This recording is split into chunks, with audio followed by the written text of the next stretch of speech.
Let me ask you something that sounds simple. Who controls the US dollar? Most people answer fast. The government or the president. Some say the Federal Reserve. That answer always felt unfinished to me.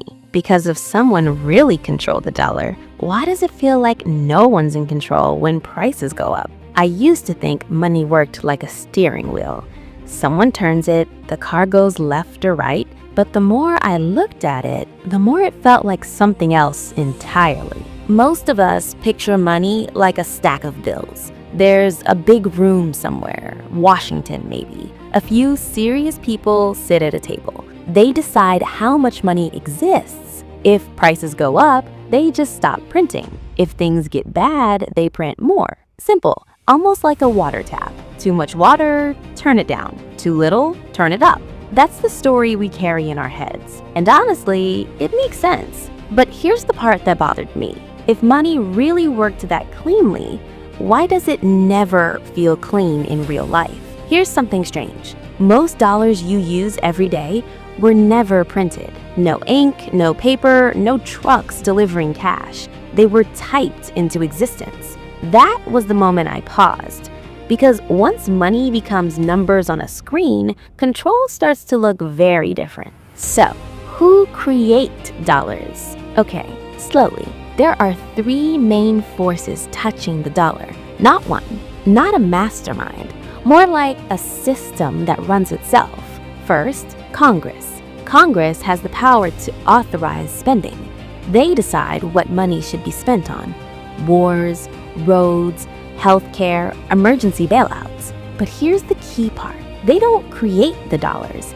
They just say, we need this much. Think of them like someone ordering food. They choose the meal. They don't cook it. Second, the Federal Reserve. This is where most people stop thinking. The Fed controls the dollar. But control might be the wrong word. The Federal Reserve doesn't decide what life costs. They don't set grocery prices. They don't wake up wanting rent to go higher. What they actually control is the cost of borrowing money, interest rates. That's it. They don't push prices directly. They adjust pressure, like pressing on a balloon. Push here, something else moves. Third, banks. This part surprised me. This is the part nobody talks about. Commercial banks create most of the money in the system. When you take a loan, that money isn't transferred from someone else. It's created, typed into existence. Loan equals new dollars. Pay it back, those dollars disappear. Once you see that, money stops feeling like an object. It starts feeling like a process. So who controls it? Here's the uncomfortable answer. No one controls the dollar the way you control a light switch. The dollar is controlled by incentives. Congress wants growth. The Fed wants stability. Banks want profit. Consumers want relief. Everyone pulls in a different direction, and the dollar moves where pressure is strongest. This part hit me personally. We're told if people stop buying, prices should fall. But inflation doesn't start with shopping carts. It starts with money entering the system before prices adjust. New money doesn't arrive evenly.